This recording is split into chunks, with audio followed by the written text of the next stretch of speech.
everybody. Welcome to our LA County Library virtual event, Creative Career Paths. I'm Caroline Chang, Arts Program Manager at LA County Library, and I will be your host today. This program is a part of a series exploring careers in entertainment, film, TV, and the media industries. And today, director and producer Kimberly Browning will have a conversation with production designer Prerna Chawla. So I'm going to start by introducing our presenters today, but while I'm doing that, we'd love to learn a little bit more about you. So please say hello to us in the chat and share with us what you're hoping to get out of the conversation today or where you are in your career journey. So first, I'd like to introduce Kimberly Browning, who will be moderating or facilitating our conversation. Kimberly is a filmmaker based in LA and is the founder and festival director of Hollywood Shorts Film Festival, which launched in 1998. She's an associate short film programmer at Tribeca Film Festival and a senior programmer at Catalyst Content Festival. She has been the executive producer of HBO Access since 2015 and is now part of the new Warner Media Access Programs team developing emerging writers and directors in episodic television. We also have Prerna Chawla today. She's an award-winning production designer and set decorator based in Los Angeles. She was born and raised in Mumbai, where she completed her bachelor's in architecture. Since moving to LA, Prerna has worked on several independent productions. Her recent project, Disney's Searchlight's The Night House, starring Rebecca Hall, premiered at Sundance in 2020. She just finished production on a musical comedy starring Megan Thee Stallion, Nathan Lane, Megan Mullally, and Bowen Yang. And her films have been screened at major film festivals in Paris, Toronto, Cannes, Helsinki, Austin, and Venice, among others. It's an amazing background you have. And with that, I'll hand it over to Kimberly to start us off. Thanks, Caroline. Hi, Verna. Thanks for joining us this morning. So good to see you. It's been a long time since we've been on set together. Yes, it's been a long time. I'm so happy to be here. It's been great to see how you have been able to thrive and continue to work through the shutdown, and really excited to share the journey. You have such a unique journey to film and television production design, and I think it's going to be really inspiring for our audience. I'm really excited. Awesome. So as you guys are our audience, share with us a little bit about if you're interested in a career, if you have a career and you're leveling up, and where you are. We want to know where you guys are around the world in LA County.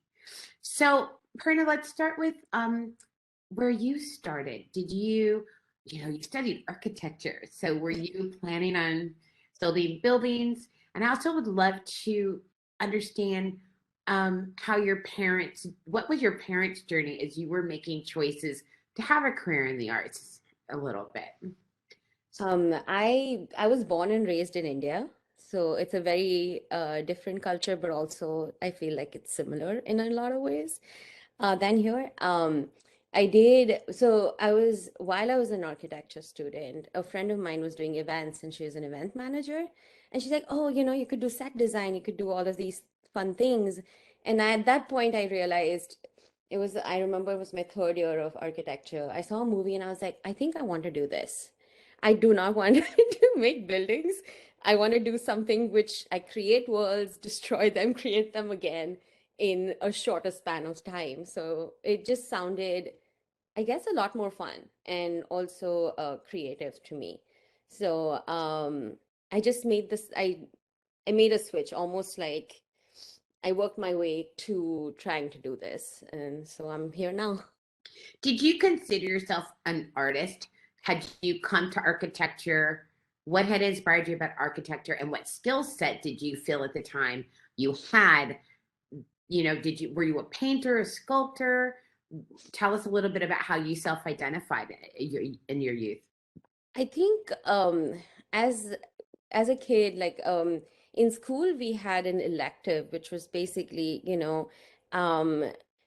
it was making 3D models, etc. Like it was very like space composition and like sort of, art school type of exercises that we were doing in high school, and which really inspired me to get into that, like, space making and, world building essentially. And that's how my journey started. I was really, I know it's like, so for some kids, it takes a longer time. some like sometimes I'm still figuring out where I'm going in life, but that's all okay. Some people know at 10 that they want to do architecture and then change. And sometimes you just fall into it. I think I was a painter. I don't paint much anymore, sadly, but sketching and painting was my go-to therapy. And Okay. so that's how I sort of like leaned into that and started drawing, I guess, 3D Yeah. models and stuff. And so the people around you, as you started to evolve what you were inspired this whole new world, did you feel like your family and friends were supportive? Did you have to go out on your own a little bit and take the chance? That's something a lot of our audience are navigating. So a lot of our Hmm. audience are maybe thinking about going to college and what are they going to study in college, or they're getting Right, out of college with some degree that their parents don't know they're going to be able to right, make right. a living with. Can you talk about what that was like for you and how you dealt with Um, it? Initially, they had a little bit of apprehension when I was getting into architecture school. And of Oh, course, wow. but yeah, like, because they come from a traditional, like, oh, you have to do engineering, or you have to do medicine, or Medicine, you have to do law, one of those, like, I guess, safe professions where you're like, oh, you or, will make money, eventually you'll be fine. mhm. And I chose architecture, which was a little different. But by then, once I chose it and they were on board, then film became almost like, okay, fine. You want to do Okay. film. You've shown You'd us that already you can. broken them with the architecture Yes. move. Yes. Okay. But Got like with architecture, they knew I studied. I mean, I worked really hard because it. Yeah. architecture school is hard. So they knew that I could take this on, and they were very supportive. I was actually surprised how supportive they became towards the end. That's great. And Yeah. so, how did you know to say yes, whatever that kind of first film job was? That film first, did you go and find a PA opportunity? Did you say yes to something you didn't expect and it turned into a film and TV and put you Right. on the path and you didn't realize it? Right. Uh, Tell us a little bit about what that was like and how you found your way to yes. Yeah, I think I'll speak for myself first, and then, I mean, obviously, there are millions other ways of getting in. I did come for grad school to the States. I think that was the only way I could make it to this country.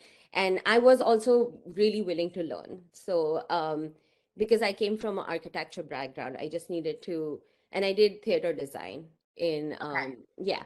So I did fall into that and then started working with students in USC and different film schools and just sort of volunteering almost. We used to get a stipend, but like I did a lot of student films just to gain some experience.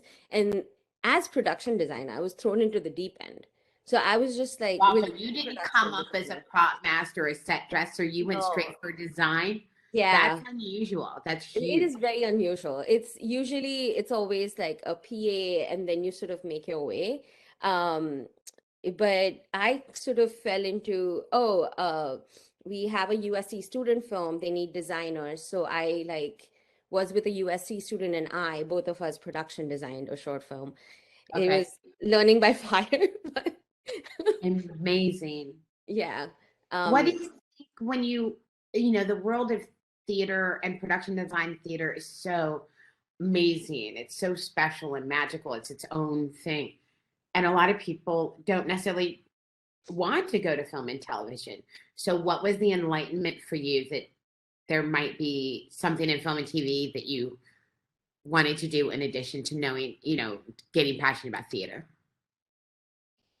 I think because I was brought up in Mumbai, which is Bollywood, and I was surrounded by it a lot, Right. as in the city. It was I think I always had a fondness for cinema. I guess it was more, I think the idea that is more accessible. Even now, I feel like it's more accessible than theater to anyone and everyone. I think that's what made it more interesting.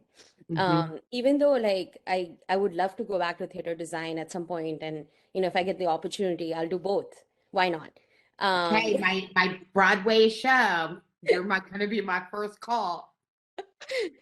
But yeah, so I think the idea that it was accessible, it was way more accessible to me as a kid, and I Okay. grew up watching movies. Right. That That it, makes a lot of sense. yeah, yeah. I think that was what. So I think it's really smart, and it's so great, especially if you're in LA where there's so many film schools. There's so many opportunities to jump on student films and start to build your resume and to Yes. learn. It's fantastic.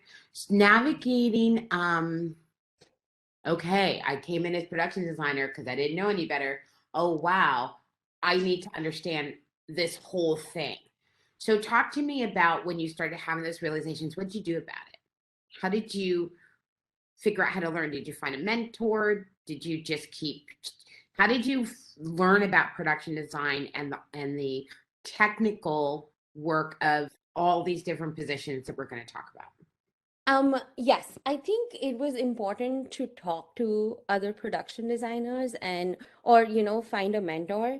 Um, I had someone at USC that I started working on the student films, that there was a professor there who was really impressed by how hard I was working, even though I didn't know what I was doing um, in the start. But she really helped with, how do you do certain things, and where do you get this from, where do you resource things, and I think for now I So feel like she it's so. recognized your initiative and she recognized you Yes. solving problems. Okay. Yeah, she did. But I think like now also it's easier in, in our world of like the internet with social media to like, if anybody wants to find a mentor, like you can find their website, you can contact them.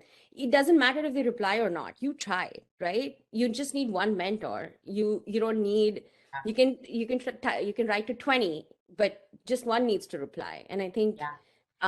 that's what's so interesting about now, the times we are in now, that I'm so happy that people come and contact us. And sometimes it's like, oh, can we have an internship? I was like, I don't know if I can help you immediately, but keeping your name, I'll contact you when the time is right, or when I'm doing a project in the city, or wherever. Yeah. So I think that just mentoring was a great help.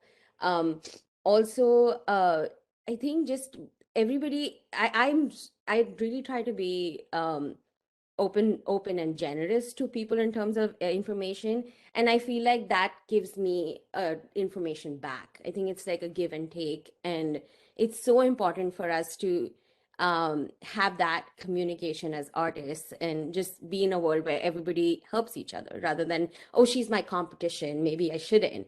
But no, I mean, you will, I'm sure at some point they will help you if you help them. Art department is one of those, there's something very special about art department and film and television. It is very collegial.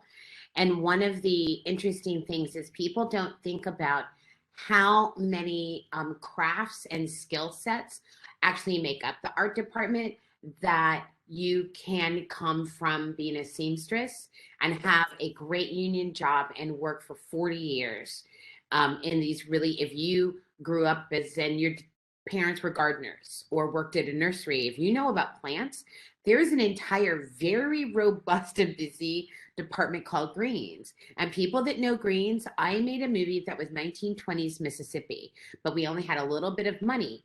And we had a location that was out the 14 on one of the branches. Yeah. And so it didn't look like the swamp of Mississippi. And the production designer told me spend $200 in moss. And I argued about it. I was like, we don't have $200. That production designer has gone on to be a huge successful designer.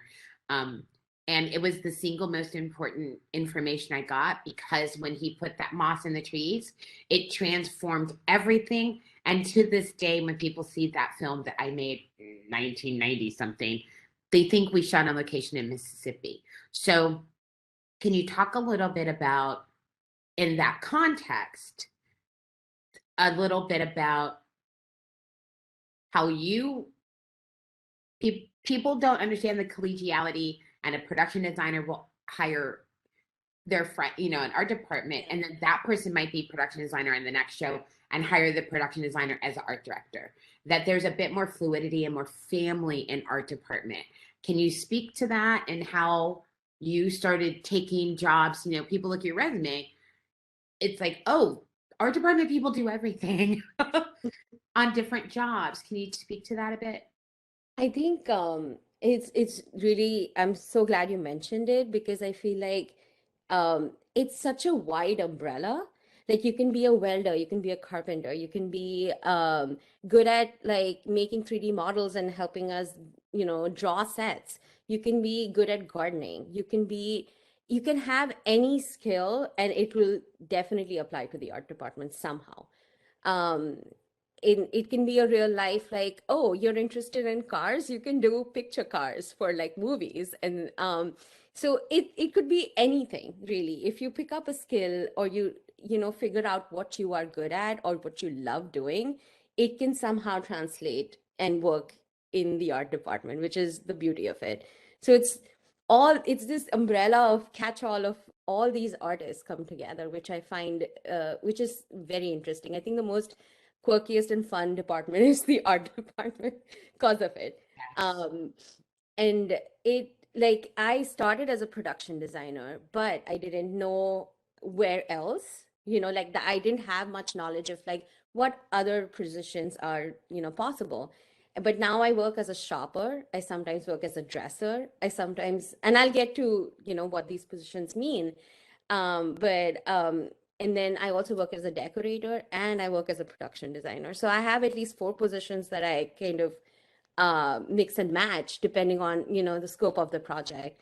um, but it and everybody refers to, if you work hard, if you get your foot in the doors, via like, I'll do a PA position for a few days, or I'll intern. There are a lot of resources out there on the internet. There's the Art Directors Guild, which has an apprenticeship program, which gets you directly to a film show in a year. Right. There are all Yeah. of these mentorship things that you can do. And it also, I think that's how it helps. Like, you're doing different positions. Oh, I know a shopper, but she's also a decorator, so she could decorate your next movie. So like it's all about um, word of mouth. Keep working towards it, and it'll happen. But yeah. Love that. I love that. I also think from a career strategy, our department is one of those where if you can do two or three things, you have a greater chance of always working. Unlike a cinematographer, by the time you become a cinematographer, you're not going to bounce back and forth to first or second AD as fluidly. Once you're a DP, you're a DP. Mhm. And I think that there's something about you increase significantly, always Mhm. finding a lot more work and working more weeks a year because the art department works so uniquely this way.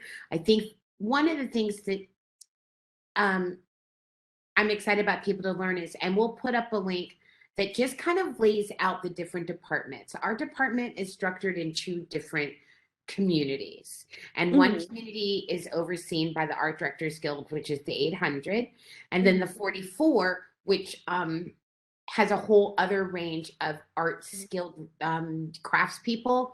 And sometimes there's a lot of crossover, and sometimes it can be a little confusing as to why it's not all one. But you can, for good or for bad, and people have different opinions. Once you start building your credits and get hours to qualify, which I think both unions really facilitate young Mhm. artists understanding and learning and being part of programs that help you stay on the right path. Mhm. If you belong to both, it really expands the jobs that you can work on. Definitely. So talk a little bit about Caroline, if you could put up the link to the 44, the local 44. And then there's also a link we're going to give you all that really kind of lists all the different positions and a little bit about what they all Mhm. are.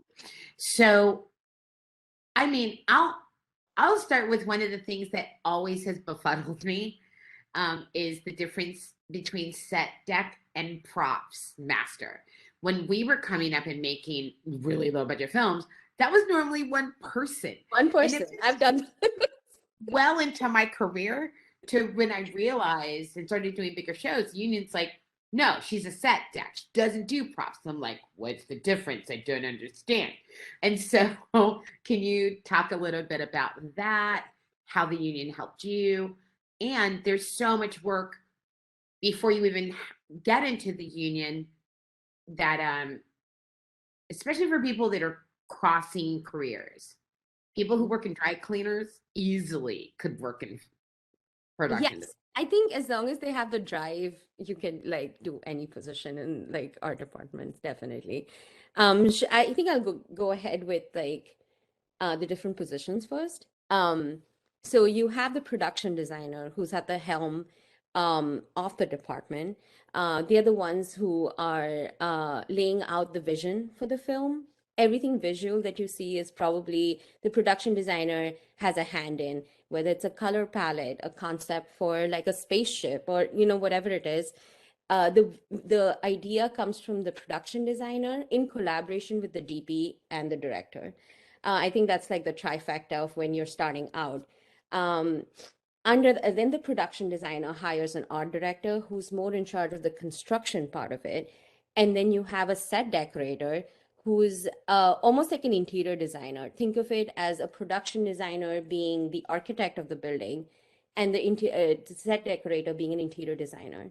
So when I'm working as a decorator, I get like if it's a living room, it's a couch, it's a rug, it's a TV, it's whatever.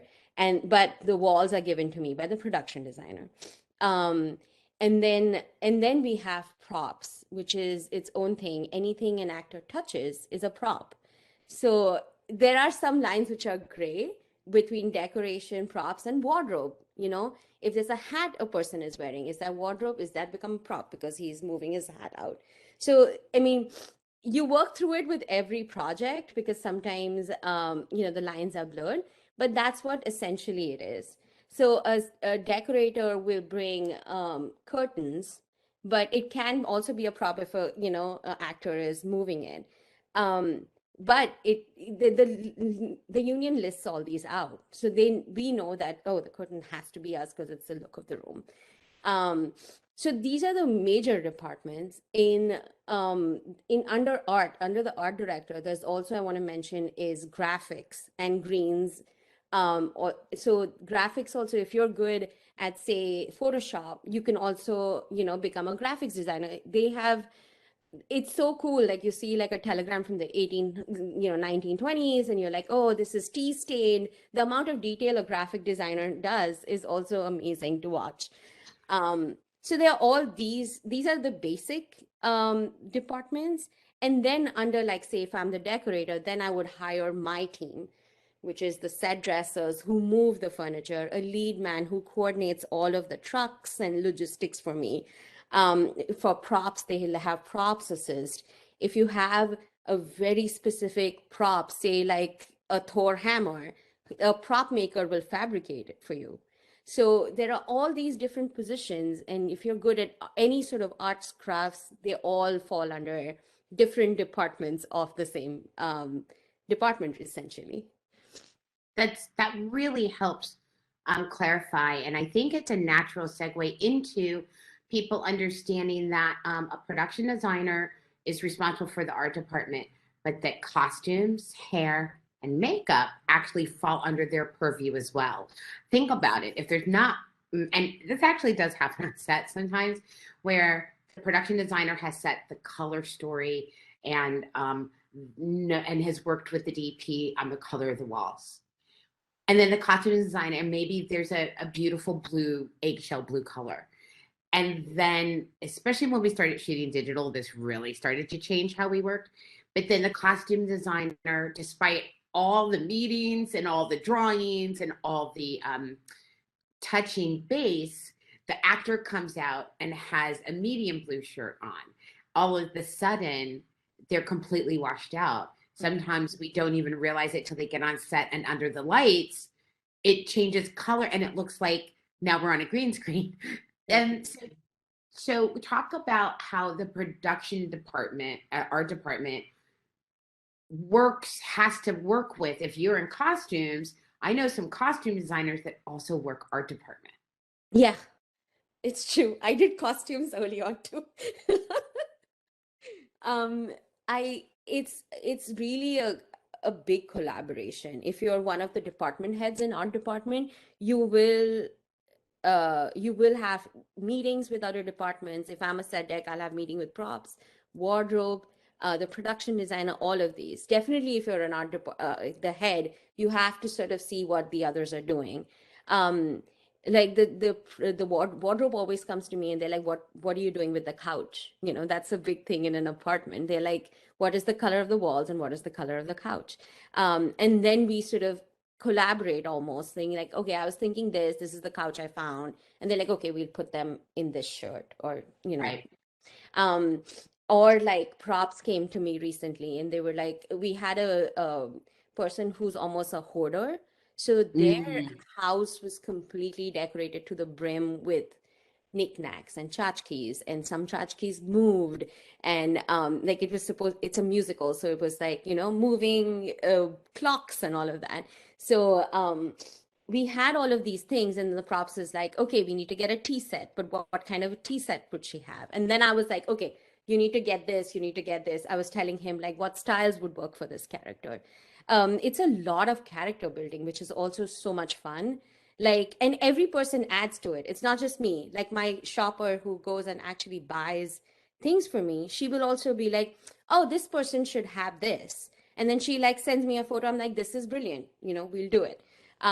So it's a lot of people adding their little things. So I feel like it's such a big collaboration in, um, I think this is the department that has the most collaboration. I also think that. Creatively, absolutely, I agree. And that's the joy of, I love as a director when I have a very strong vision of what I want. But my favorite part is when the production designer shows me other things I would never have thought about and opens up opportunities. And I think it's such a critical part of world building and filmmaking. But I really love the fact that this department also, of course, you think the first skill set you have to have is to be a really talented artist, but you don't. Some of the most critical people in the art department, characteristics like being organized, like you're talking about the shoppers, and lead men, people who are really good with logistics, people who are really good with being organized and being patient. Can you talk a little bit more about how critical our departments need people who know how to do accounting and Oh, balance the yes. budgets and are organizing, can keep receipts, and the impact that the producer or the studio expects for you guys to do on the business side is really critical. So can you Yes. talk a little bit about people who aren't creative also can have a really cool career in this space? Um, yes, definitely. We are nothing without our coordinators. Um, the art coordinator is a specific position where, like, they would coordinate and track our budgets. They would make us spreadsheets. Sometimes, like the art coordinator on the last one, she would track she would get in our receipts. She would do our purchase orders, all of that, and every Friday, she would almost update me on how the budget was going, which was amazing. So I can do my job because she does hers so well. We were under budget, which hardly ever happens, but because I had a good support system is why this happened. Like every week we would go through and be like, okay, what are our numbers looking like? Where can we, okay, so now this set is coming up. I'll have to move some money around to get it done in the budget that we need and still make it look good. So that the coordinator is a very important position, which you need to you need to understand the positions of the art department, which is very easy, but that's all you need. You need you need good, like, organization skills, and also communication with the head of departments. I think that's a very important position to have. We also, under the coordinator, there are the different PAs. So usually the art coordinator handles hiring of PAs, unless I want someone to be coming along Right. with me. So that's a good person to know also, if you're just starting out, that is there an art coordinator who's hiring PAs for, maybe it's a set deck PA or a props PA, whoever it is. But they also are dabbling in all these different departments. So that really is super important. I couldn't have done it without her, and I'm so happy that she was there. Right. Um, and then PAs, I feel, are the backbone of our industry, and I love them to death. I always make sure like they're happy, and um, they really help us do our job well. I don't think we would be doing what we do without all of this support that we have from these people. I love it. Let's talk a little bit about the creative and the essential, we touched on it a little bit, the essential relationship that you have with the director. Many times the production designer is the first person that's hired. Mhm. When you first get a script, what do you do? How do you start? And then when you have those first conversations with the director, what are the questions that are essential? What are you trying to get out of the director? What do you want that director to tell you? You know, what's their job to help you make your job? Can you talk a little bit about just that Yeah. process? When I read a script, I start with obviously reading the script, and I make a bunch of notes. It could be random gibberish at the end of it. I might not do that idea that I thought it's going to be, but I always read the script and I have like notes in the margins saying that, oh, this reminds me of this. It could be a meal I had, a movie I had seen, or something. Some sort of Just pure inspiration. inspiration, things that are popping in your head, pictures, music. Exactly. Okay. Yeah. This reminds me of this music, it could be, or this band, or a teacup I saw in this antique store. Anything. It could be wide. I cast a wide net. So I go through that. And then once my first meeting with the director, I always, or actually, I almost always ask about backstories of these characters. Who are these people? The page can tell you only so much. It's what's going on beyond. What's the childhood they had? Did they have siblings? Where do they come from? Did they move a lot? All of this informs their space and what they think of, because like sometimes what you feel inside is what is outside. So it's really like, are they organized? Are they not? Are they suffering from depression? What is going on in their mental and physical being that informs the space? I always ask that first. What even like what's their parents like? What did they do for a living? Like Right. all of this. Like, if some people, if you're say from Texas, you're proud of it, you'll have like a flag, or what informs them. Yeah. So, and that actually almost always the director is like, oh, I hadn't thought of that, let me think about this, and it always gets that conversation going and brainstorming of how the movie will be shot eventually. So that's one of the most important questions to ask, is what are these characters, and to hear from the director what he's thinking, because sometimes the script is just a blueprint, but it's not what you actually end up doing, or like it might, the director's vision might be slightly different or more developed, so it's always Or important less to ask those developed. questions. Less developed sometimes. Yeah. you know That's so purely creative and inspirational. I think that leads to talking about color story, motifs, and alliteration. And I think every production designer has their own philosophy around these things. There's that great book, what's it called? If it's purple, somebody's gonna die or something, right? And or the oranges, say in a Godfather, the movie The Yes. Godfather, oranges represent death. And so not only practical and literal interpretations of, I'm going to show this person makes a lot of money, so I'm going to have a really big screen, fancy thing that represents on camera, tells you about the character without me having to tell you. Right. Also, on a high level of concept, you're doing a lot of these hidden or subtle, nuanced imagery that goes into the theory of making films. Everybody seems to Definitely. have a little different approach or thoughts about it. Can you share with us what yours are? Um, so as I said, I start with the characters, and then I go into color a lot. It's like color can give you so many different range of emotions. And I think like I read somewhere that Chinese restaurants are always red because red makes you want to eat food, or like it wants you, enhances Right. your appetite. So there are all these hidden cues. I feel like if anybody's watched Breaking Bad, oh my God, there was just like color everywhere. Every character had a color. Oh, okay, so this lab is red. Oh, this character is going to walk in. Sometimes you just know because you're almost looking for these clues. It's like playing Blue's Clues. You're just like, oh, there's a clue. I know now this character's gonna come in. And I think it's really important it's almost like a subliminal message that you're getting. You might not recognize it immediately. I guess I'm also years of attuning myself to reading these messages. But it's almost like a puzzle you're solving. And I think it's like really important of how a person feels. The color really determines that.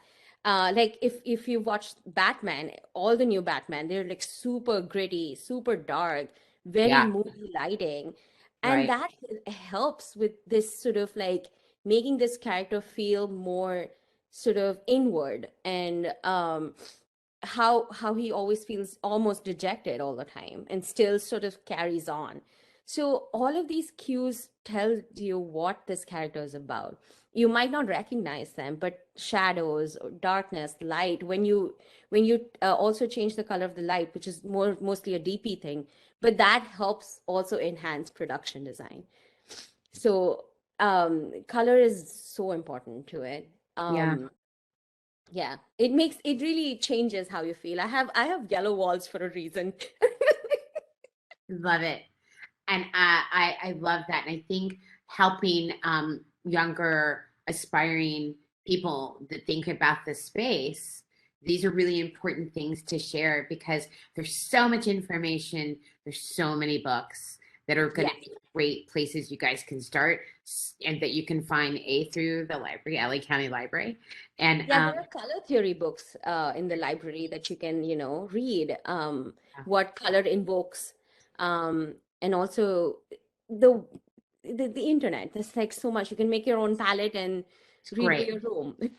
And it's so great because you all can start really exploring and investigating and getting a lot of knowledge base that we used to have to just get in real time, each film to film, as we were coming up um, before the internet. And the LA County Library has so many resources that can connect you guys to. I love the idea that you don't have to go to a fancy long program, that this department particularly, if you are passionate about any part of this, there's so many things you can do on your own to start to get ready and start to prepare. So now looking back on especially the unusual way that your journey was into the space of production design, looking back on your younger self, what would you have learned more about going in to prepare yourself more when you were getting your first bigger shows? I think so just when I was starting, I think there was not much information, and I wish I would have gone to the library a little more and read. But I think all of this life experiences plus reading, I think informs a lot of it. Um, like we were mentioning, I have that architecture background, so it always helped reading about different architects and artists.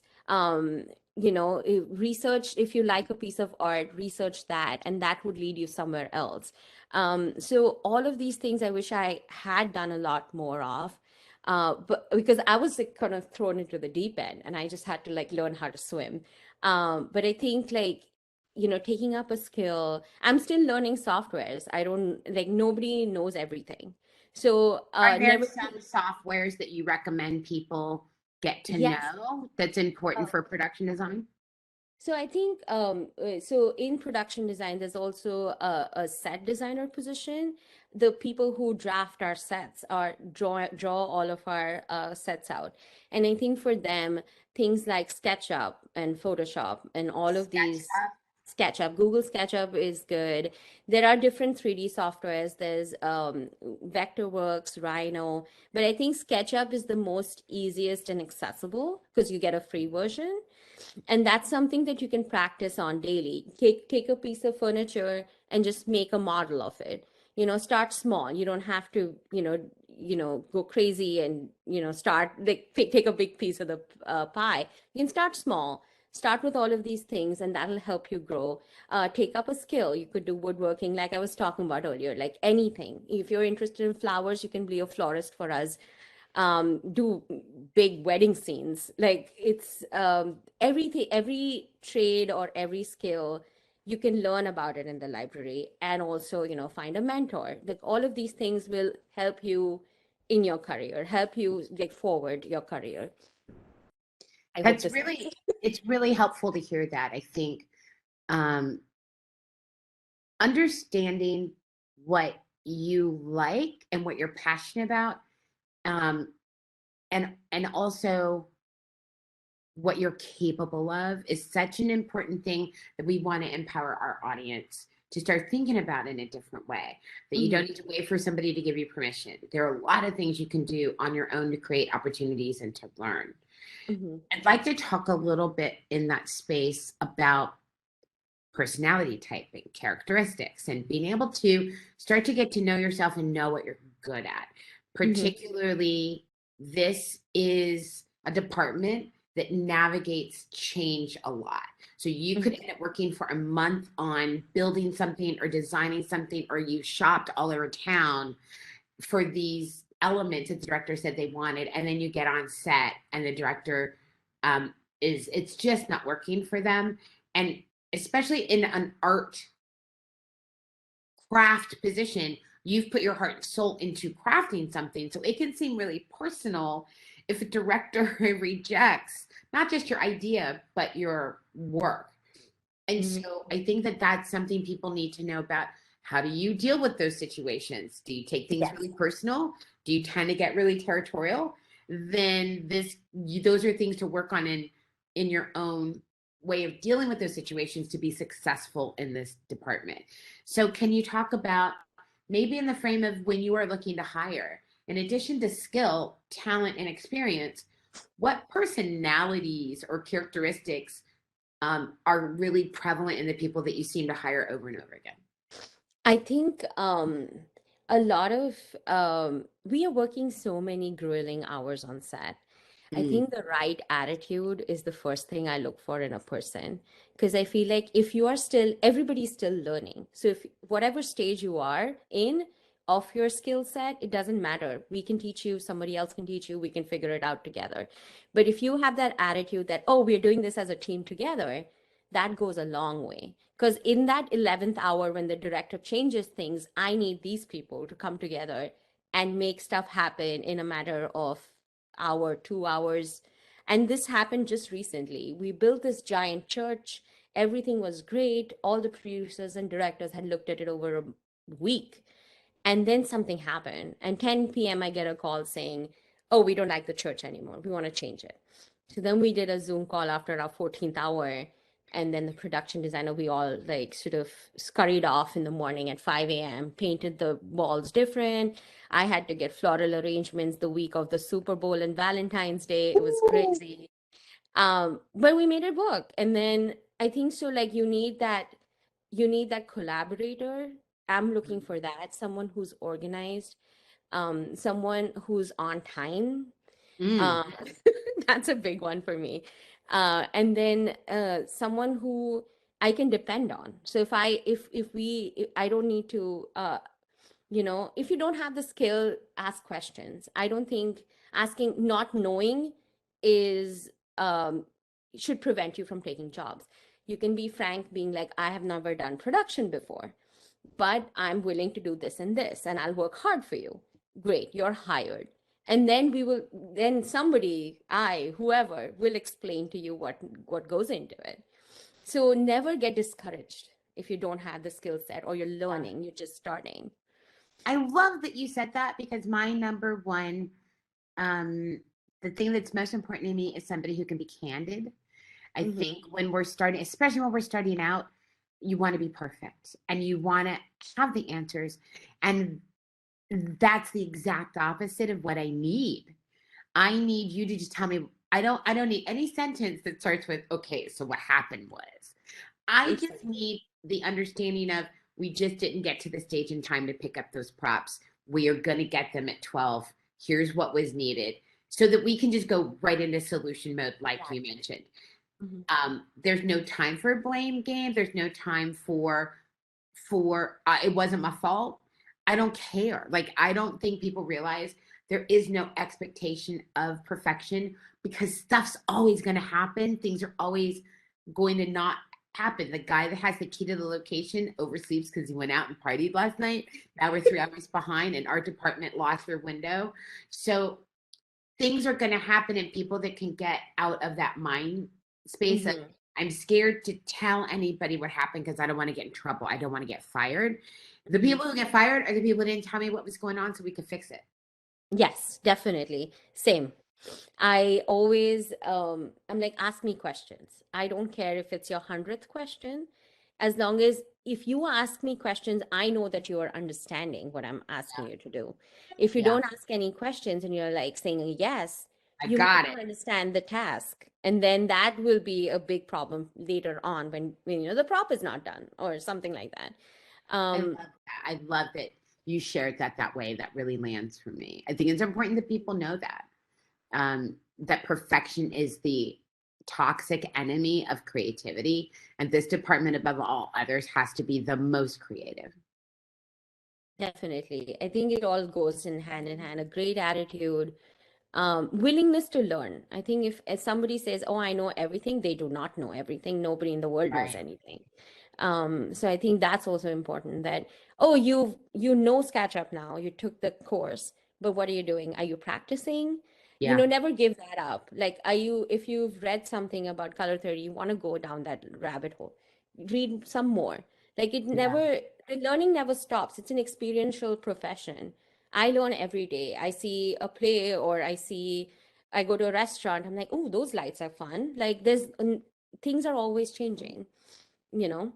Always Um, changing up until the yes. last minute, and you got to be able to go in with the flow. And listen, there are going to be times that you get frustrated or disappointed, and just you worked really hard and things change at the last minute, and it seems like people aren't being as organized as possible. How you handle when you feel that way, that nobody knows, is an art Yeah. form in of itself. And the more that you can go home and scream, I always have a safe place on set that I can go and like just have a primal moment. But Hmm. that way I'm not sharing my frustration and with the other people, and particularly Right. the director or the EP. So navigating that, I'm so glad you spoke to that. I Yeah. Go ahead. No, I was just gonna say the same thing that, like you were saying earlier, do not take it personally. I don't think it helps anybody to do that. So, like, even if you think you messed up, tell the person that is your boss or your department head that this is coming. So they are prepared. And then usually I go with, this is something that I've learned, that if something crazy big has happened that I have no way of, getting a solution, I should have, go with some ideas to the line producer or the producer saying that this I is what always we come with could do. options. Yeah, just Yeah. So showing this up is, saying the things weren't on the sorry. truck and that can't be a period after that. I went and called these places, and here's what I found that's similar that we can get. That's the person I get excited about having on my team. I love that you Yeah. mentioned that, because that can help you rise and make. I notice people who have solutions like that, and that are helping me do my job. I love that you mentioned that. That's awesome. It's such a huge thing, and I think people undervalue that in themselves. Yeah, So it's great. I love art department. I love all of these craziness that happens and that 10 p.m. calls. It's, yeah, you have to roll with it. You just have to. gotta go with it. I think um, I'd like to talk a little bit about. Oh, somebody's asking for an example of a setback. I think this would be the perfect place to talk about that. sometimes, like I said, the location won't be what you thought it was. Or when you come, I might have scouted a location 2 weeks before. And then we get to the location and the owner location painted it. Or all of the, say, restaurant, maybe I had said, we're going to rent this restaurant. We're going to use your plates and silverware. And then we get there and there was a big banquet last night and nothing's clean. Oh my And God, I yes. only have an hour. That's something that's happened to me, and we had to pivot and just go to. It was faster to go to Target and just buy stuff than how are we going to clean all this stuff. So, can you think of any setbacks you had that you found ways to solve? There's so many. It happens every day. Those.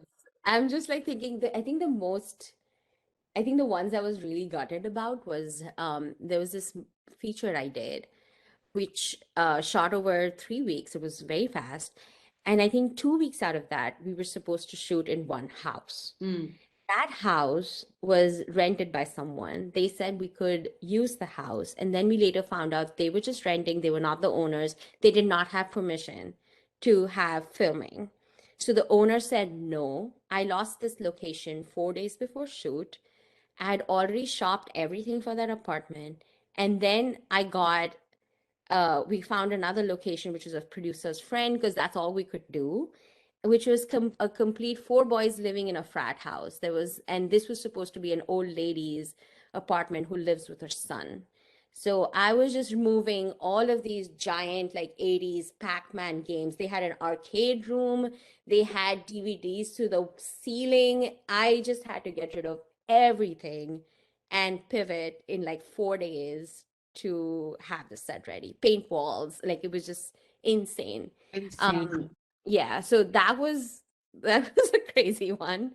And then this church, there's been times where I've done really small productions. I had a budget of total of $2,000 for the art department. This is when I was starting out. And half my budget was making a giant boulder and constructing a boulder in this desert landscape, which had some like hieroglyphs, and it was like a big part of the story. Suddenly, the director on shoot comes, and we were like, "Why aren't they using the boulders there?" We scouted. We were like, "This one's a good option. This one's a good option." They're like, "No, I think we need it a specific way. So why don't you build it?" We built it. They found a boulder, and then we just had this giant boulder doing nothing on set, which is like probably like a half of my budget. I was like, okay, great. We'll just roll with whatever you give us. We'll paint things on the new boulder now, like an hour before. Repurposing significant skill set. I Yeah. think this is a really perfect place to transition because our department gets hit with the biggest problems. Mhm. And our department's normally first on set, last to leave, because you've got to get all your setup done prior to the crew coming in, the lights, camera. Back in the recently, our department tends to be the most abused crew on set. I'd like to talk a little bit about, especially when you're starting out and you feel like you have no agency to say no, and that people are making you feel like you're supposed to work an 18-hour day. And I've never driven a truck before, but now you're supposed to drive a cube that has all this art department in it after you've been on set for 16 hours. I think there's um, a new upheaval of people really saying you got to stand up for yourself and keep yourself safe. And can you talk a little bit about what's important to you? I know you've spoken on this issue about mental health, safety, especially when you're in your first couple of years, don't want to get fired. You want people to think you're doing a good job. You are less likely to draw boundaries or don't even know what the boundaries should be. Are there resources? How can you find that ally on set to find out, hey, this producer just asked me to do something. Is it okay? Is this executive producer asked me to go pick up his dog and at the groomer, like, can I say no to that? Can you talk a little bit about just what people need to think about and have the right to do to just take care of themselves? I think I want to also mention again that we do have grueling hours. It is if you're doing this, you know that we have a 12-hour set. So we have a 12-hour minimum with a half-hour lunch at least. So starting with that, I know that if PAs usually get it's hard. It's, you're also one of the first persons to come in with the art department and then leave later.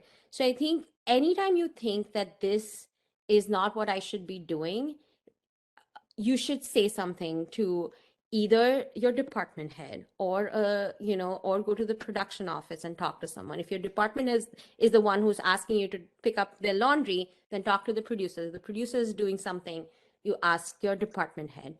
There are also resources on local 44, local 800 that you can call them, and their hotlines are there on their website. So you can call and be like, is this okay? Even though you are not a part of the union, you can call them. They will answer the phone. They are always there to help. So if you think that you are getting exploited in some way, asking like to drive a truck in your 17th hour when you've already said, no, I cannot, I am feeling drowsy, you have to call these people.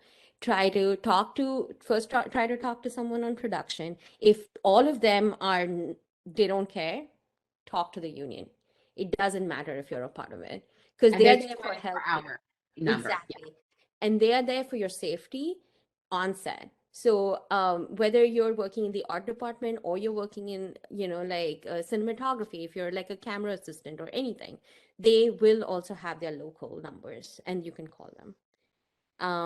Each production house like Paramount, all of these, if you're on the big lot, they will have a safety number, which is a 24-hour hotline.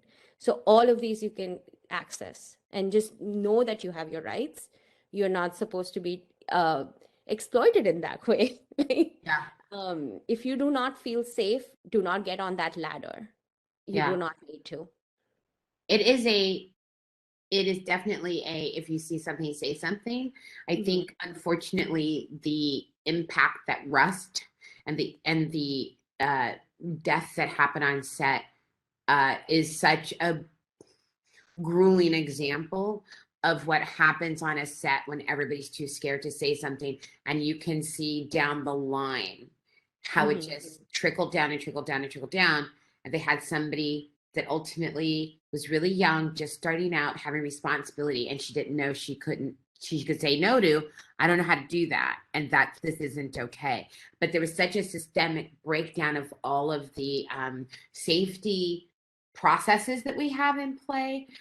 How has the rust situation and some of the other recent accidents empowered you to take care of your crew and talk to production about what you will and won't let your crew do? I actually knew her. I worked with her, Helena. It was really hard for me. Um, but it just goes to show that if you see something, you have to say something. Like, she was always a go-getter. She was always the one that, she would do the climbing on ladders and taking her camera with her. And I have a picture of her doing that. She's always like interested in, what she was always eager. And I think having that, but also having the capacity to say no, you will, I mean, this comes with practice also. Seeing people, like I have sciatica issues because I'm like, okay, I've worked myself on the clock every time. But taking that, step back and being like, no, I'm not going to do this anymore. I always make sure that our team is not doing more than the hours needed. Like, if we need to, I will tell the producers we need more people. Thinking of all these things that could go wrong and then having the resources to fix it. Resources could be people, could be more time, could be more money. Or money. But yeah, more money is always the answer. But but all of these things that could be avoided. Safety protocols. The assistant director is in charge of the safety protocols on set. That does not change. If you see that this is not being followed, again, call those hotlines. Make sure you have a safe set. We are doing this for entertainment. We are making entertainment. We are not Operating on babies. Yeah. Yeah. We're not in a war zone. It doesn't have to be that way. How do you take care of your spirit, your mental health, so that you can stay as creative as possible? What are like practical things that you physically do? You do yoga? Do you meditate? What do you do to take care of yourself? That's a great question. I'm learning that so much nowadays that I've started focusing on. Um, I I try to work out even while or do yoga even while I'm in production. This is only, I should say this is only possible because I have a great crew, and we help each other out. If somebody has a doctor's appointment, I'll take care of them. If I have my workout class, I will try not to miss it. Obviously it gets crazy, you sometimes miss, but it also gives me that 1 hour of not thinking about work. So it helps my mental space. And just taking a walk, sometimes if you're stressed out and you get that 10 p.m. call, taking a walk helps. Doing things like that, just doing something with your family or a friend just to take some time off for yourself is very important. And if a production is not giving you that, there's something wrong, like we were talking about. So if you are on your 6th day, something is wrong. Try to work. It's already crazy hours. We work more than the normal, average 40-hour work week or whatever. We're not doing 9 to 5s. So I think it's really important to take a step back and seeing, like, I usually take 2 or 3 weeks off after every production, just so that I can rewind, get some chores done, get my taxes done. Yeah. Life. So it's such a crazy schedule that I take some time to myself, or take that half hour in a day every 2 days, just to not think about this. That's really, really helpful information. I think for us, we're always tend to meet during lunch. That's normally when we get together to solve the problems of the morning and how are we going to do the afternoon. And then you realize you haven't really taken a mental break. And so that's something I'm working on doing better. Is you have to meet during lunch, but you don't have to do the whole. Keep it to 15 minutes and hit the top line items, and give everybody at least 20, 30 minutes to just not talk about it. Talk about Batman, 3 hours of Batman, right? I think it's really important that you find ways to disengage. Sometimes if I get really worked up, I keep solitaire on my laptop, especially when there's a lot going on. Things have gone wrong. I've got to solve solutions. I have found if I stop and for 10 minutes, just play solitaire, it allows my brain to decompress.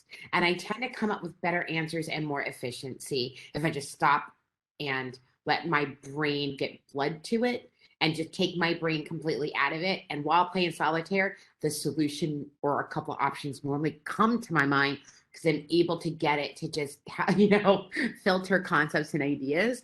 So that's been ridiculously helpful to me. It seems so silly, but it works for me. Oh, I have Sudoku. I just play Sudoku.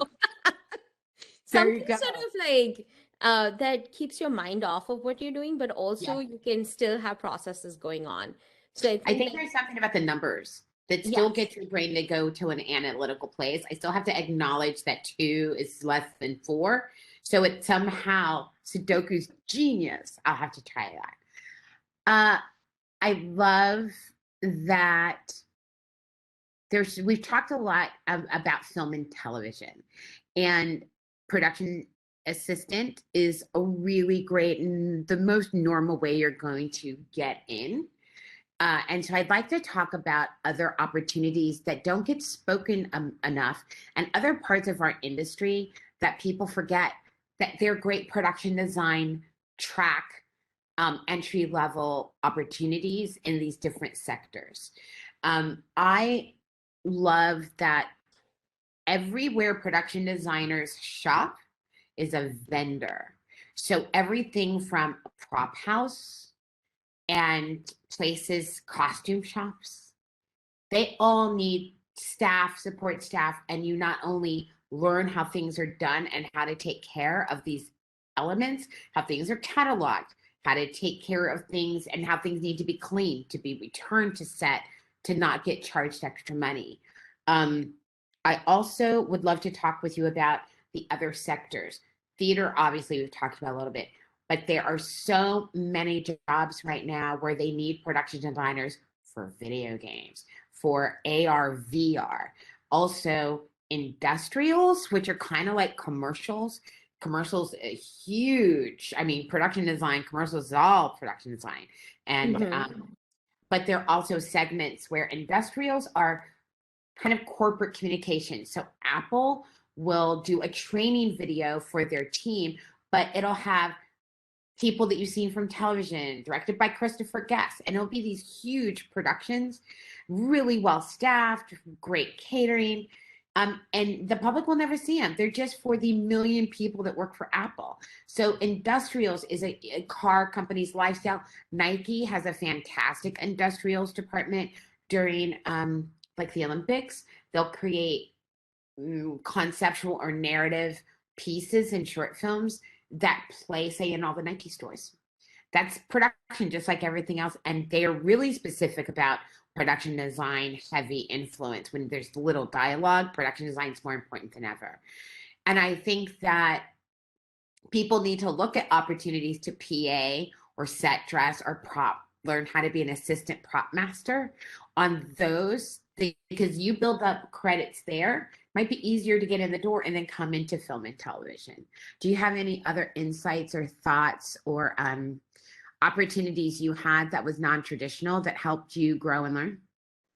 You talked about industrials, and I like 2 or 3 years ago did some instructional videos for nurses and was like nurse training videos for this hospital. So That's yeah, it was great. We did like a lot of like ER rooms and hospital, but there are all these support, like you said, our vendors who I love. I love all my vendors. And like yesterday, I took photos for them because they give us a good discount on this one. And they were so happy with, I showed them photos of the shows.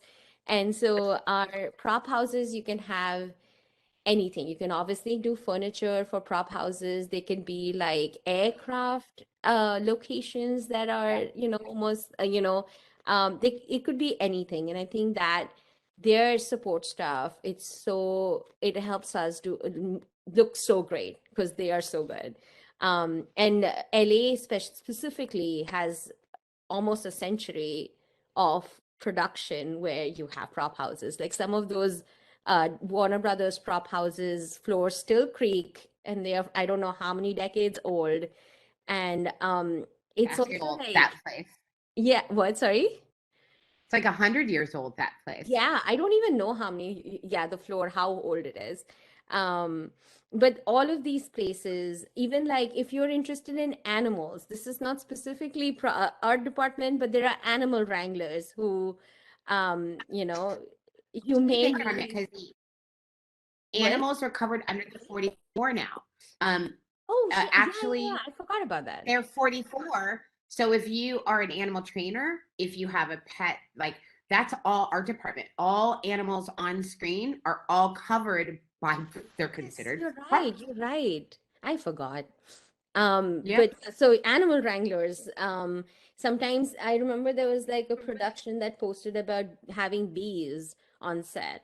So we had like a beekeeper and, how to do that creatively, and also like, oh, the bees need rest now. So like we have a system for like break for humans and animals.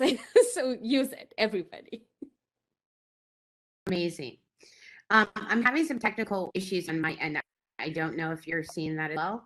Caroline, I might need to log off and log back in, but I might send you off on give you something to talk about. I would love to talk about knowledge, like learning. What do you think somebody needs to, let's reframe it. Relationships are so important in this business. And many times, if the question is how do you hire, where do you find people? Most a lot of that becomes people you've recommended. And so can you talk a little bit about the importance of the relationship you're making on set? Because that chance somebody likes we work in a recommend you on their jobs. So can you talk about that process, places people might go to meet other production designers? Are there Facebook pages or community line? And how do you network without being obnoxious, right? Mm-hmm. How do you, so I don't know if you guys can still hear me, but. I think networking and how relationships is, I got some of it. I think I can answer it. Karen, should I answer? Yeah, why don't you go ahead and answer? Of course. So I think for art department, there's lots of art department groups on Facebook that you can join. There's art department, I need art department, art department. There's a lot of like LA-based groups that would help. They often post, hey, we're looking for a PA. Hey, we're looking for this position. And then you can apply with your resume or, talk to them.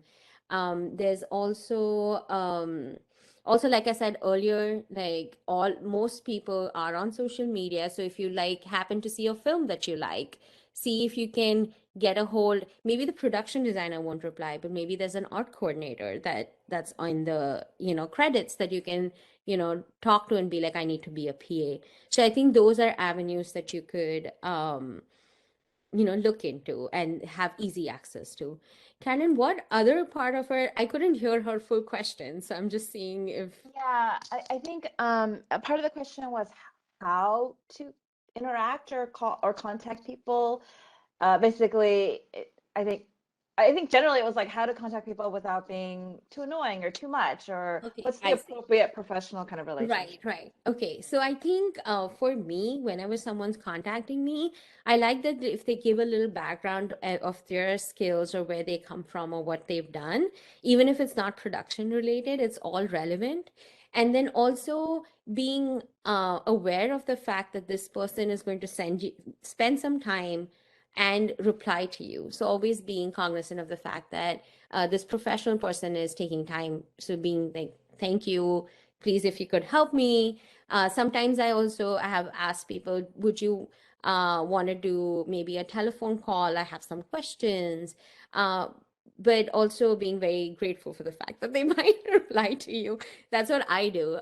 It always, like sometimes people just add me on Facebook and I'm like, no, don't just add me. Ask me questions so I know why you're adding me or whatever it is. So it's always important to give a little background of yourself and why you're approaching, and then try to find the person. I think if you are trying to get into the art department, art coordinator is a good place to start for PA level positions. So then you can contact them. But if you're, say, interested in set decoration, then you can contact the set decorator. If you know what department you're going into, contact their department head. But if you know that you just want to start in the PA level and figure out where you want to be, whether that's graphics or animals or florists or illustrators, then contact the art coordinator. And I think that will help because they are sort of responsible for putting people in different departments. I think I answered it. I could get some of her question. I think you answered the question. Somebody in the chat reminded, she said that Kimberly also mentioned how to start learning. And I think this might be, I mean, we talked a little bit about your education at the beginning, but maybe I guess what are some other avenues for education avenues that people might be able to take in order to get into the art department? Right. I think so like we said, it's so many different skill sets that can be applicable. So if you're trying to do production design, then I think any sort of architecture courses or architecture books, architecture digest, see what's happening, all of those kind of things will help. If you are looking for say like a set decoration, then an interior design sort of course or something like that. If you're looking for say graphics, then learning the softwares, or set designer, learning the softwares that I mentioned, that will always help. So I think just reading and looking up resources that fit your specific interests, that would help. I think there's a lot of information, obviously, reading these different books, the internet, talking to various people that you're interested in. Anything, just a reminder that anything on screen, somebody's put there. So if you're like, I see that on screen and I wonder where they got that from, that's a job, right? So if it's a arts, we have like cleared prop houses for artwork, because artwork copyright is a big thing. You could be, this is not specifically art department, but there are clearance coordinators that help us clear things that are on set, because nowadays there's a lot of like lawyers and like things that, oh, is this cleared, is this not, in terms of like whether we are allowed and have permission from the artist to use it. So there's a lot of avenues that are also sort of peripheral to the art department that you can get into.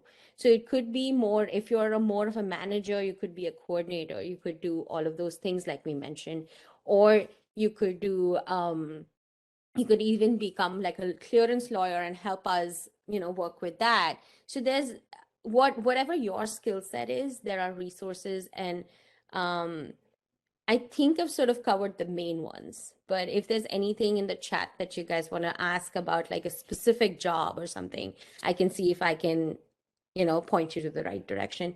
But Facebook groups, our Facebook groups are very active, all the art department ones, everybody's posting every day. And so I think that's a great, easy way to get access to a lot of our professionals.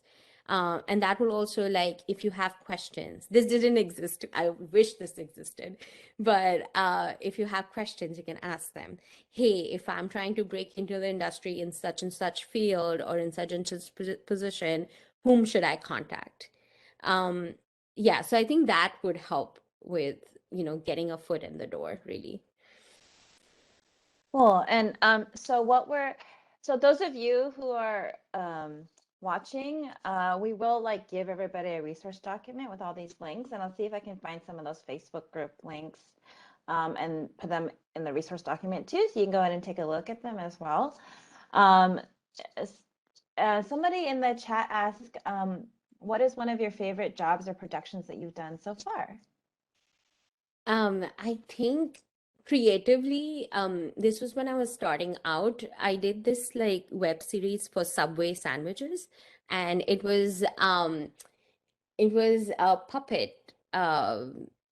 It was all with puppets. There was an Italian sub that wanted to make it big in Hollywood, and so the short, it's on YouTube, and I love that because it was really early on. We made like, his wife was an Italian breadstick.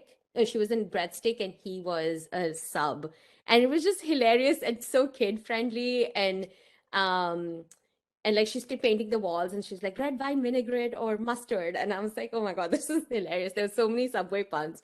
But I think like making a world for puppets, and they lived inside a bread box, so I designed the bread box and what the interior would look like, but it was sort of like an apartment.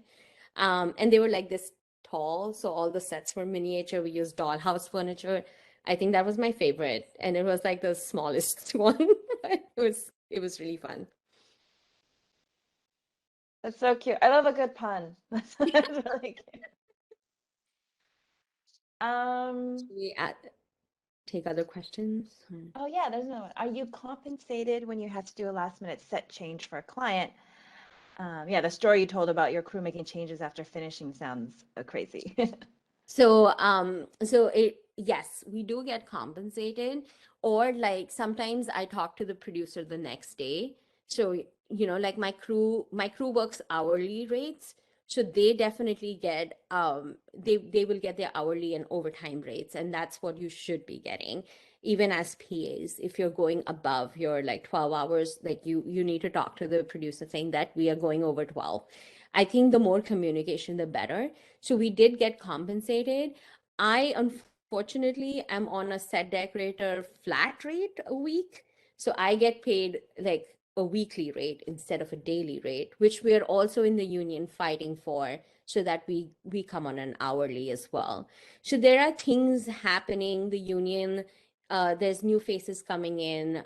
They're getting more and more up with the technology. All of that is happening.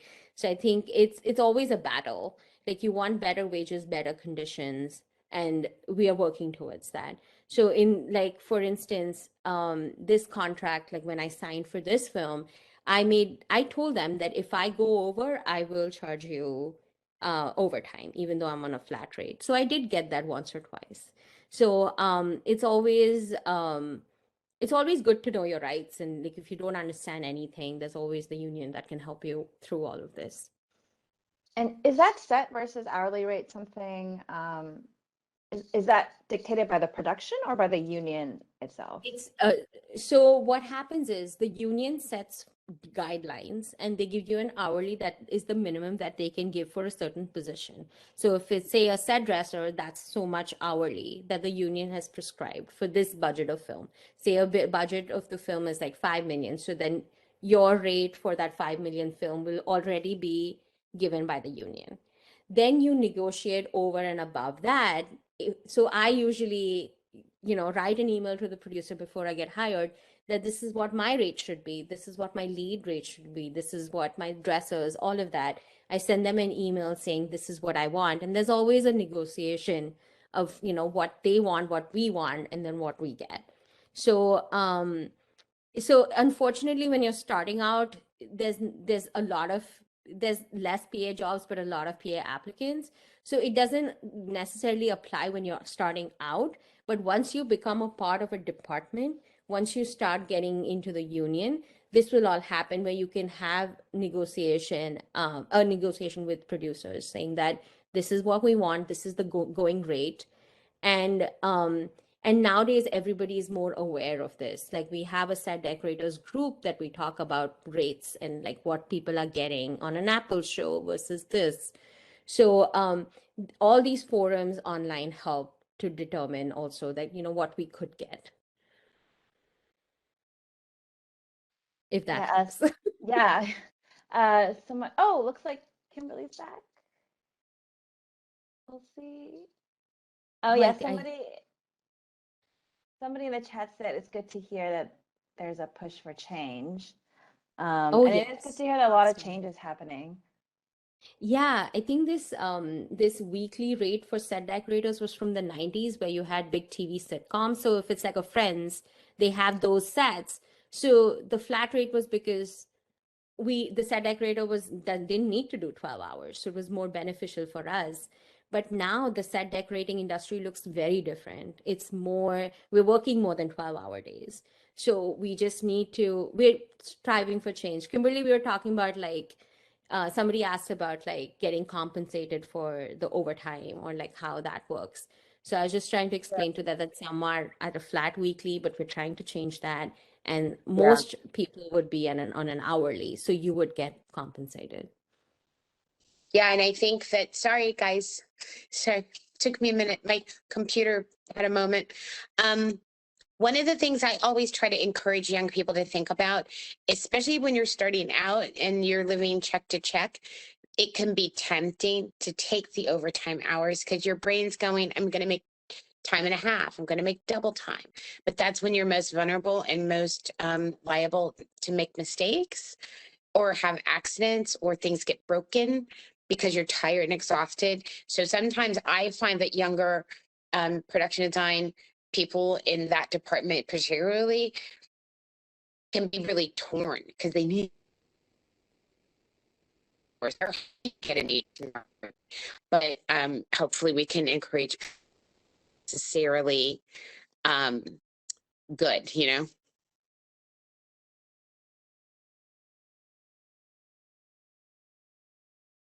Did you lose me again? A little bit. You're a bit choppy. It must be the internet in the building. I don't know what's going on. I'll let you guys have at it. Oh, someone also asked, what is the average hourly rate normally? I guess it might depend on the position. Yes, it depends on the position. Obviously, you're going to get above minimum, but it really depends on the position. If you are interested in a certain position, you should contact the local. Like I said, with the links, there's 800, there's local 44, and they can give you a breakdown of for like what level production you would get how much per hour. So say if you're interested in being an animal wrangler, for a $5 million movie, the rate will be different than an $8 million or $20 million movie or a $1 million. So it really depends. So I would suggest contacting your locals in what department you're interested in. A graphic designer also it varies a lot. Another resource is you can go online and look for IATSE, which is IATSE. IATSE is the overarching organization that all the other unions work together. And they have, because again, what city you're in could make a difference. And so the New York rates are different than the Atlanta rates that are different than the LA rates. Also, film, television, industrials, commercials all have different rate cards depending upon what section of the business you're in. Yes, And so definitely. there's some free resources if you Google IATSE rates. I think that'll get them there, Perna. Yeah, so I think I was mentioning mostly for art department, which is local 44 for LA. In for New York, I want to mention is local 52. So they would also have a different website with their rates posted. Again, like I think New Orleans is different, New Mexico is different. So depending on where you want to go, and of course, if it's the art department, it's 44 and 52 are the main ones. For production design and graphic design, that's a national union, which is 800. So that it does not vary state to state. Oh, I love the cat. So cute. Oh my gosh. I just I know we talked about this a little bit, but can you go back and tell us more about the 800, the 44, and why are they separate? And you know, a lot of people have different feelings about it or have navigated their career differently because they can't, you know, do I do it in the 44 first? Do I go straight to just trying to be there's so many different things that are covered under the 800 that sometimes it can seem more entry level opportunities would come with those kind of positions that you could get into the 800. Can you talk a little bit about it? I I do not know why they are separate. I think that's what I'm going to start with. I do not know that answer, but they the ADG, which is the Art Directors Guild, it is encompassing the whole country. That's the bigger difference. And then we have locals, like the word local for each city that you're functioning in. The 800 covers the bigger sort of production designer, art director, graphics, set designers, those sort of positions that are more on the, I guess, like before even the decorator starts, right? And the 44 and the Mhm. 52s are all of these different trades, seamstresses, drapery, set decorators like me, which is, I feel like we should be in 800, but it's a different because we're department head. But props comes under 44. So all of the different trades go in the local, and then these are the all-encompassing ADG 800 is the all-encompassing sort of national union.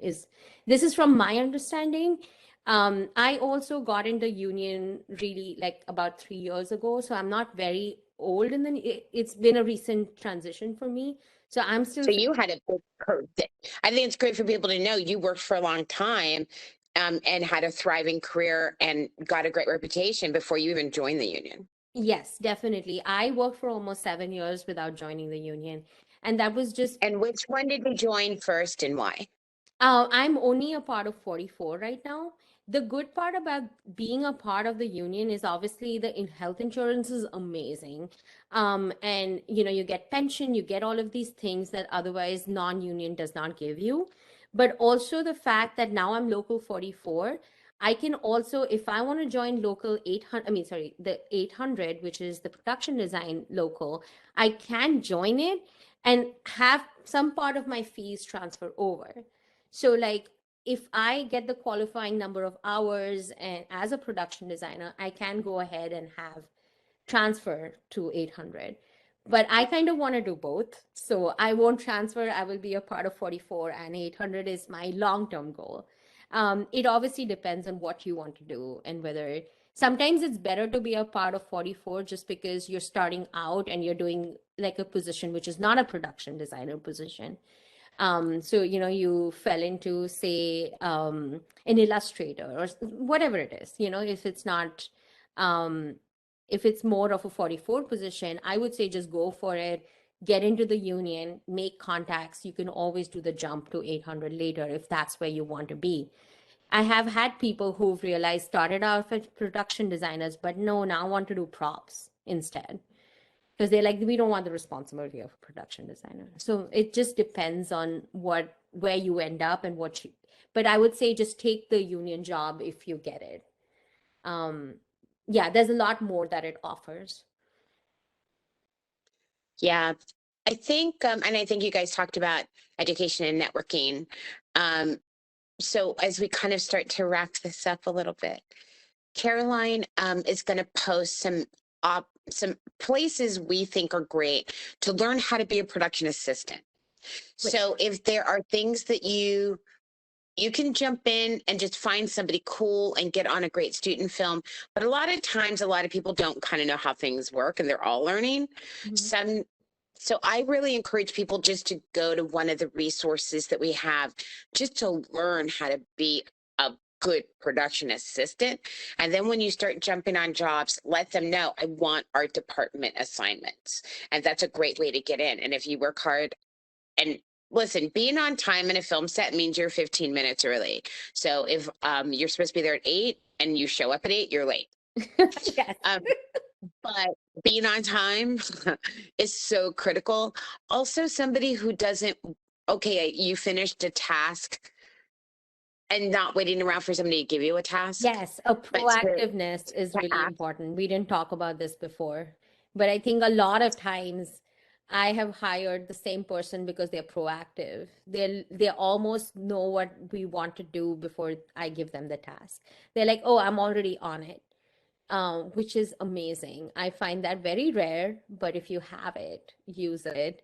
Do not be afraid to just go ahead and like do the research that is coming Can I be almost. helpful? Yes. Um, and sometimes you can ask the question of what's my next task. Sometimes you can just like be like, oh, I already did this. My Yeah. my PA who have hired twice now, she does that, and I love it. Like we share an office, so she sometimes overhears like things are changing, so she's already on it. I was like, oh, we need a different light, and she's already like, oh, I saw Home Depot has this available. Should I get it? And that makes my Man. job so much easier. And just to know like, oh, we have this coming up, should I go do this? I'm like, yes, please. Like, what will I do without you? She's almost indispensable right now. Yeah. That's so important that people, I really wanted to articulate that point and talk a little bit about these production programs that can teach you just always have a pen, how walkies work. Because many times those are responsibilities. And sometimes you might be assigned a production design, but I might need you to go help wardrobe, or I might need you to go run drives to the editor. So understanding how the overall PA jobs work can make you really, really indispensable for a line producer or the producer who's going to be more inclined to, we want to support you in your learning journey, and I want to put you in the department. I want you on set so you can figure out what you're great at and what you want to do. So we want to help you, but sometimes I need you in a good spirit to go get the Starbucks and to do it right. And so those, I think you had talked about spirit earlier, which I thought was really important in this little caveat. Talk a little bit about, sometimes you go on Mandy or go on one of these sites, Indeed, and it's send your resume in to info at or jobs at, and it can feel like you're just spitting into the ether. Can you give us some more realistic and practical ways where people can feel like when they're submitting for opportunities, they're doing them their utmost? Where do you hire people? What resources do you use when you're crewing up?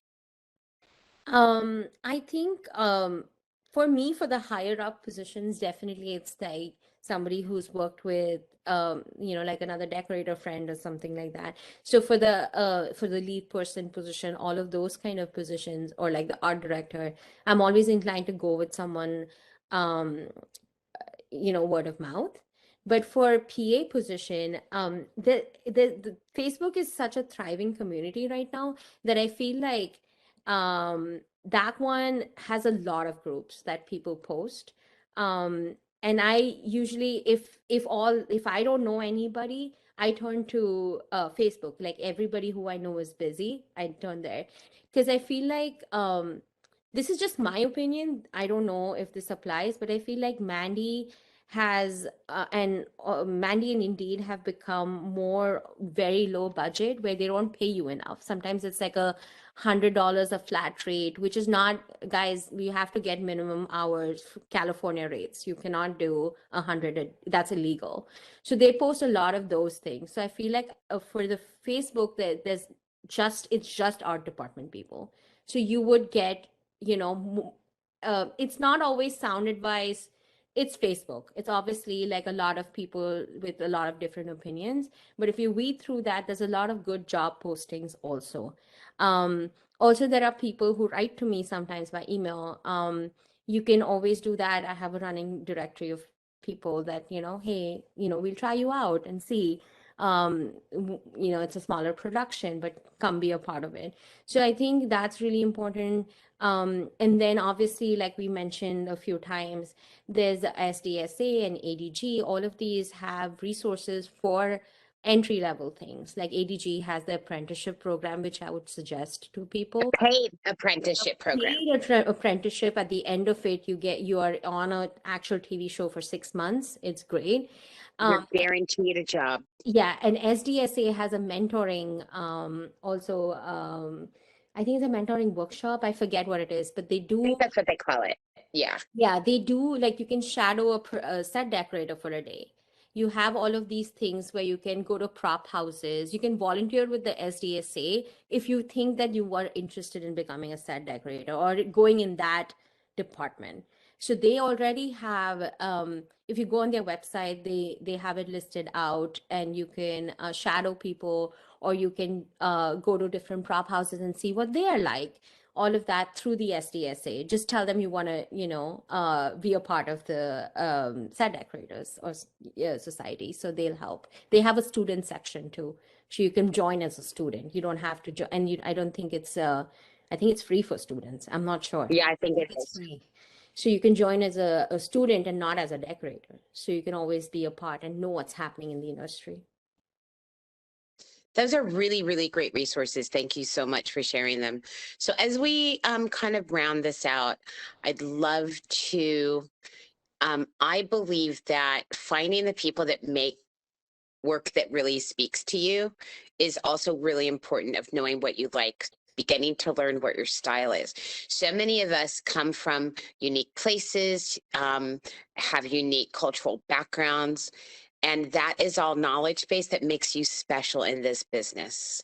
So there always somebody out there who needs your particular life experience, and to not underestimate things that make you different, and things that you've experienced make you uniquely qualified. I'm more likely to hire somebody who says I was in foster care, or I was institutionalized and in some sort of institutional when I was younger, because then when you're working on, say, a film like Short Term 12, that person, our department, knows what they're talking about. And being able to take things that you might be inclined to maybe feel like you have to hide or feel like you have to downplay is actually the thing that makes you more interesting to me. And I think that I'd like to speak to that and how it leads into research and what an important part of that process is, and the more unique things you've been through. I want to know if you lived on an ash ramp in the middle of a mountain for a year. I want to know if you were raised on a farm in Idaho. I want to know if these things that you know are unique. You want to rise to the top of higher. So can you talk a little bit about presenting yourself, things that are important that we want to hear from you, and how to start building a portfolio? Like, what should be in your first portfolio? Can you talk a little about that overarch and just those inspirational things people can start doing on their own to round us out? What you said was really important, that all of these life experiences are going to help you. Definitely things like, wherever you are from, it's going to inform who you are as a person and who you become as a designer. I'm waiting for my Indian movie if anybody's listening, but I want to do that. But you know, all of these experiences teach you something. And I don't think you should ever downplay or ever be embarrassed about anything that you've been through. It's always important that it helps your boss understand who you are and why you work the way you work too. And that could, and it tells you that you've learned from that and you've become stronger as a person. I think it's really important what you said, Kimberly. For in terms of a portfolio, if I'll speak to, I guess, production design more or less, just because there's so many different positions that we've talked about. So for production design, I like if you are interested in say photography, or if you're and you've never done a production design job is what I'm assuming. So that way all of these things inform. If you're a painter, if you're an artist, if you're a sketch, you know, if you sketch, if you have any sorts of arts and crafts that you are interested in, you can showcase that as part of your portfolio too, even as an art PA. Like if you're trying to break in and you're like, hey, I do some cool graphics on this side, so you can be hired as an art department PA basis on that. So anything that you have done extracurricular, maybe you did like a construction woodworking workshop that you built like a cool shelf in. So all of these, photograph everything you do. This is one regret I have, is that Mm. because before digital cameras, I did not have any of my stuff.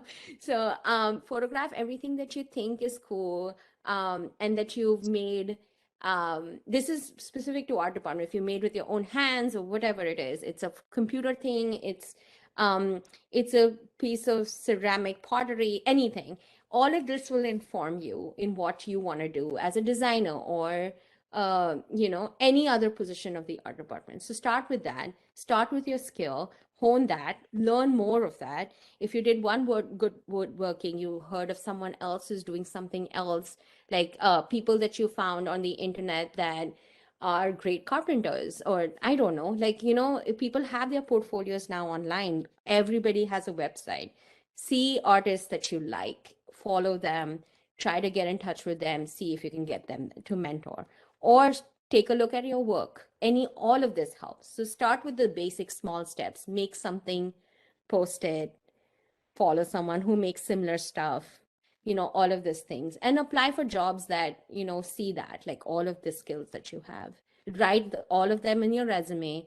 If you have Photoshop, write Photoshop. If you're learning, you don't have to be fluent in it. Just say Photoshop beginner. This is important.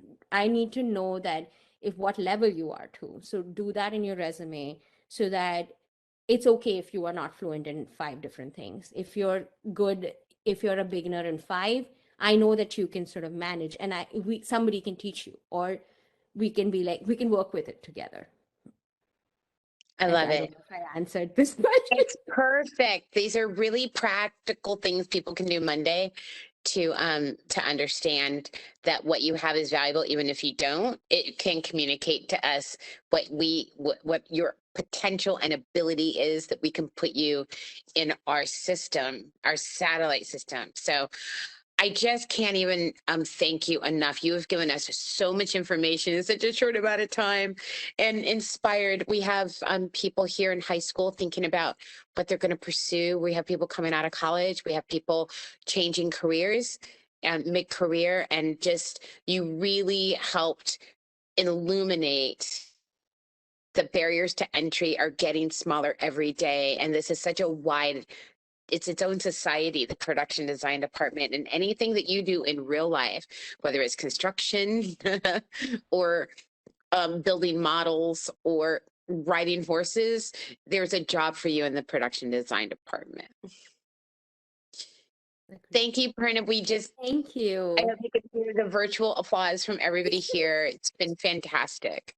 I So hope good. I answered everybody's questions. Thank you for having me. This is so fun. Amazing, amazing. Thank you. We're going to turn it back over to Caroline, and she'll tell you a little bit about our next seminar. Yes, thank you so much. We're getting a lot of thank yous in the chat too. So thank you, Kimberly. Thank you, Perna. You shared some amazing and valuable information, and I hope everybody out there enjoyed the program. If you want to explore more about the topics we discussed today, like I mentioned, I'll be emailing out a list of resources with all the things mentioned and links and more stuff that we have at the library. So if you missed it before, don't worry, I got you covered. I'll also send you a link to the recording of the presentation too, to everyone who registered today. And this is part of a series that is going on through June, and our next event is March 26th, looking at the world of animation. So please visit our website at lacountylibrary.org/creative-careers. I'm going to put that in the chat right now too. To see the lineup we have coming up, the website will also have recordings and resources of past events in this series as well that you can review. And if you're interested in participating in more of our upcoming virtual programs, please visit us at lacountylibrary.org. Have a great weekend, everybody.